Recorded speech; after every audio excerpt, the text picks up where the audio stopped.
Demon Slayer episode 4. This episode didn't explore too much into the characters with the Swordsmith Village arc, mainly because Mitsuri isn't in the fight yet, and the episode actually cuts away from Muichiro Tokito, like after the very beginning, and they explore more about him a little bit by showing a flashback and showing off like why he's as cold as he is and why he is the way that he is, why he has the specific attitude that he has.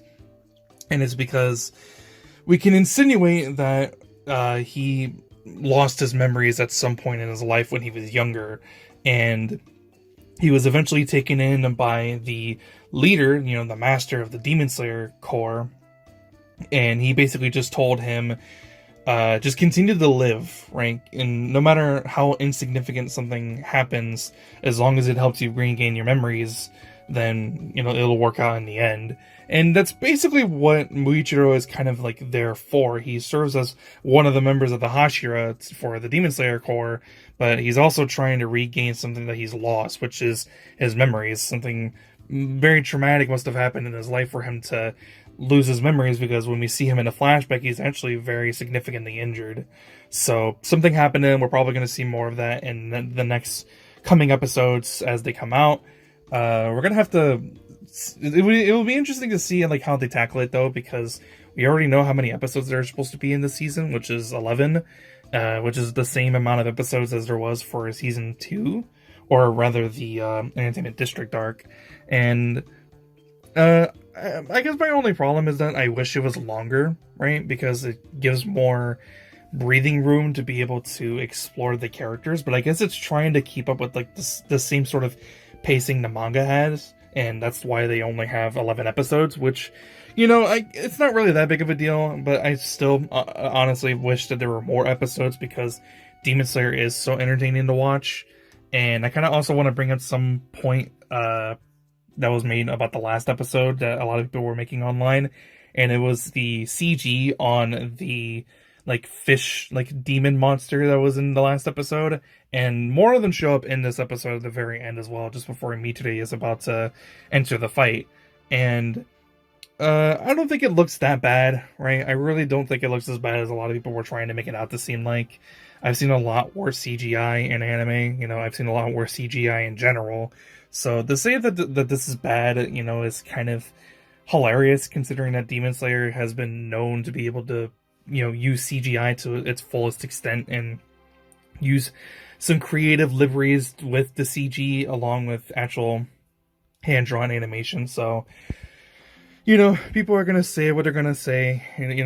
These are probably from the same people who were shitting on the CGI that existed within Attack on Titan. So, they're going to say whatever they're going to say, but regardless, I don't think it looked that bad. But most of the episode, though, the actual substance of the episode, other than what I mentioned at the very beginning, was it cuts back from Tanjiro and his fight with the one of the...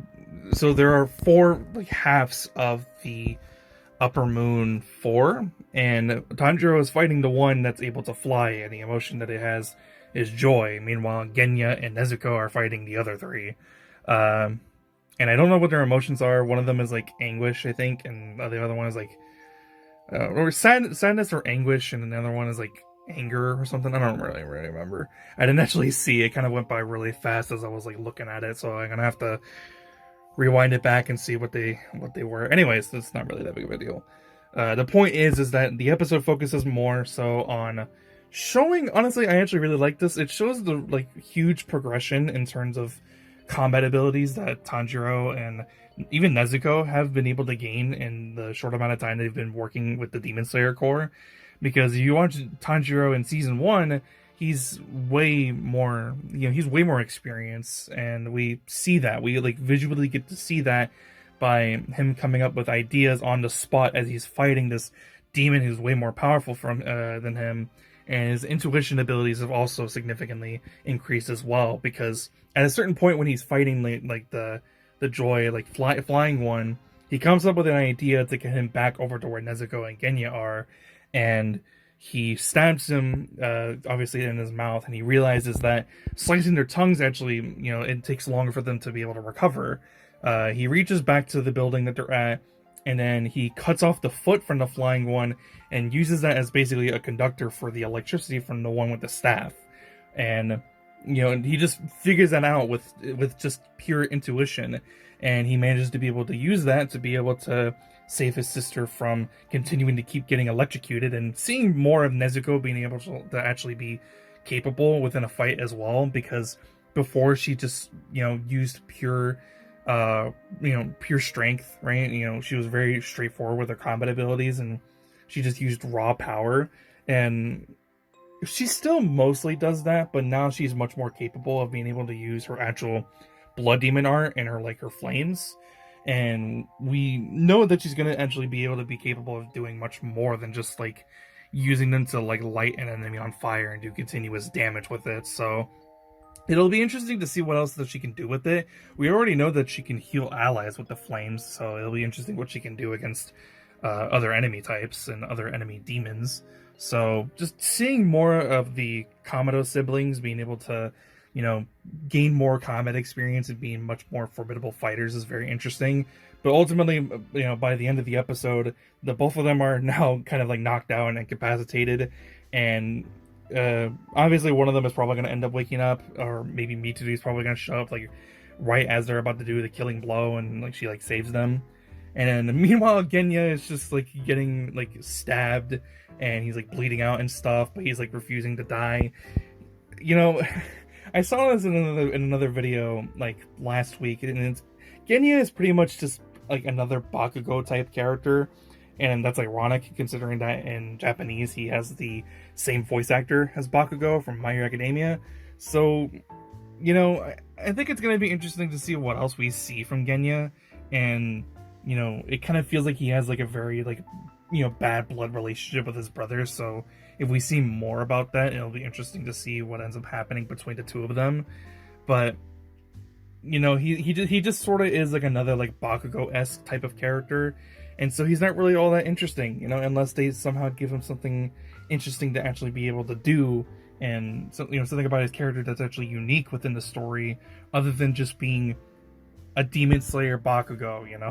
That's just, it's pretty boring. When you put it that way, that's kind of boring, and I wish I'm hoping and I wish that there's more to him other than he's just another loudmouth who kind of doesn't really get along with anybody else, but he still wants to help and be allies with other people. I don't know, it's kind of weird. When I heard that, I thought it was pretty fitting when I realized it. But yeah, that's pretty much the episode. Just, we see a little bit about Muichiro. We're probably going to see more about his backstory, and he's probably going to regain his memories. We're probably going to learn more about him. Same thing with Mitsuri, but we don't really know anything about her right now, other than that she's just about to get into the fight, and right now Tanjiro and Nezuko are kind of incapacitated. They're kind of knocked out right now in the moment, but seeing them actually showing off more of their combat experience and how much they've actually grown since the beginning of the series was fun. I love seeing their actual growth in action. It really shows that they aren't the same people that they used to be, and I like that. I like actually seeing visible growth within the characters other than just having it being explained to us. But we're gonna have to wait and see what ends up happening. There's not really a whole lot to talk about, but I enjoyed it. I enjoyed what was actually worth within the episode, and yeah, that's pretty much all I have to say. If you liked the video, be sure to leave a like. If you want to see more, please be sure to subscribe. Go check out my last video, because it's I put a lot of work into it, and it took a long time for me to actually be able to put it all together, and I had a little bit of complications when actually uploading it because of stupid copyright issues. But now I don't have any more copyright issues. It's up. Go watch it. I would really appreciate it. That's pretty much it, though. Leave a like, subscribe. I'll see you guys next one. I'm out. Peace.